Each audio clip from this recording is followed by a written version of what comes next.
Kahulugan ng linta sa panaginip. Sinasabing ang mga linta ay kasintanda na rin ng tao sa mundo. May mga linta na nabubuhay sa tubig tabang, sa lupa at gayon din sa dagat.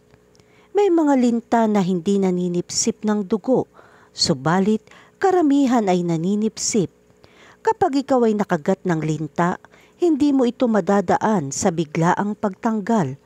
Dapat ay idarang mo muna siya sa apoy upang kusa siyang lumayo sa iyong balat.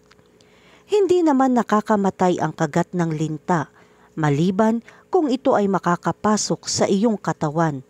Kung sa panaginip mo naman pumasok ang isang linta o ang mga linta, ito ay may nais ipahiwatig sa iyo na kailangan mong malaman upang sa hinaharap at katotohanan ng iyong buhay, ito ay mapaghandaan.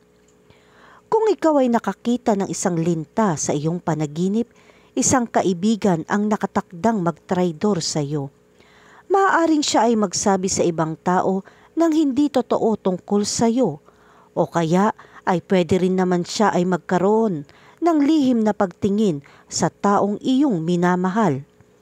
Posible na hindi mo agad malaman ang pagtatraidor na ito, subalit kahit anong pagtatakip, kalaunan ito ay sisingaw at sisingaw sa ayaw man niya at sa gusto. Kung ang makikita mo naman sa panaginip mo ay grupo ng mga linta, ito ay nangangahulugan na ikaw ay mapagkakaisahan. Halimbawa, mga kasamahan mo sa trabaho. Pwedeng may magawa ka na hindi nila magugustuhan, kaya ikaw ay kanilang pagkakaisahan. Maaari silang makagawa ng isang aksyon laban sa iyo na syempre pa ay hindi mo rin magugustuhan. O pwede rin namang ito ay hindi sa trabaho kundi sa grupo ng iyong mga kaibigan. Kaya naman, sa oras na ikaw ay makapanaginip ng linta, dapat kang maging alisto sa mga tao na nasa paligid mo. Pero hindi lang sila ang dapat mong bantayan, kundi dapat mo rin bantayan ang sarili mong kilos at pananalita.